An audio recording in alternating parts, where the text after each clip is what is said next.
ৰূপহী ৰঙিয়াৰ ৬ষ্ঠ বাৰ্ষিক প্ৰতিষ্ঠা দিৱস পালন। ৰঙিয়াৰ অগ্ৰণী সামাজিক সাংস্কৃতিক স্বেচ্ছাসেৱী অনুষ্ঠান ৰূপহী ৰঙিয়াৰ ৬ষ্ঠ বাৰ্ষিক প্ৰতিষ্ঠা দিৱস দিনজোৰা কাৰ্যসূচীৰে পালন কৰা হয়। ৰঙিয়াৰ ঔদ্যোগিক প্ৰশিক্ষণ কেন্দ্ৰত অনুষ্ঠিত হোৱা এই অনুষ্ঠানত ৰঙিয়াৰ কেইবাগৰাকী ব্যক্তিক বিশেষ সন্মান প্ৰদান কৰে।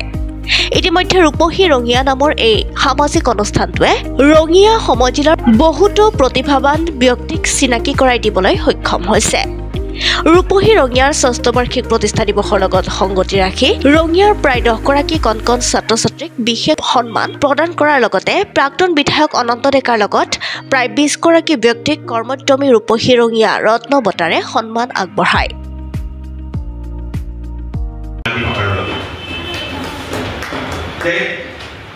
এই আমাৰ সমাজখন আমি সকলোৱে জানো যে কোন দিশত আগবাঢ়ি যাব খুজিছে বা গৈ আছে।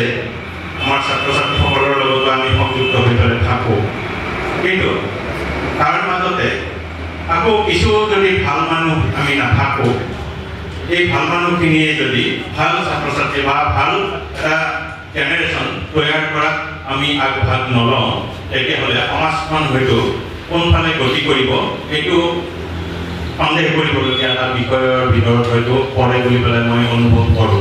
দৰ্শক একেবাৰে নাই, এইটো বুজ লগা কথা, বৰ দুখ লাগিছে।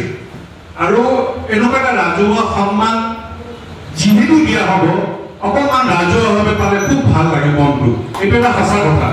গতিকে মই আশা কৰিম পিছে পৰে যদি কেতিয়াবা এনেকুৱা অনুষ্ঠান আয়োজন কৰে যেনেকৈ বৃহৎ আকাৰত হয়, তাৰ কাৰণে মই অনুৰোধ জনাম। ৰঙিয়াৰ পৰিচালক মাননীয় শ্ৰী ধ্ৰুৱ ৰাজদেৱ তেখেতৰ ওচৰত মই আন্তৰিক কৃতজ্ঞতা জ্ঞাপন কৰিছোঁ। লগতে ৰূপহী ৰঙিয়াৰ প্ৰতিগৰাকী বিষয়ববীয়া বা প্ৰতিগৰাকী অনুষ্ঠানবোৰৰ আঁৰত জড়িত থকা ব্যক্তিলৈ মই মোৰ শ্ৰদ্ধা নিবেদন কৰিছোঁ, লগতে কৃতজ্ঞতা জ্ঞাপন কৰিছোঁ।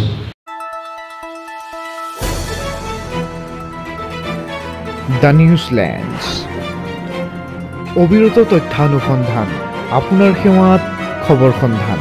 দ্য নিউজলেণ্ড।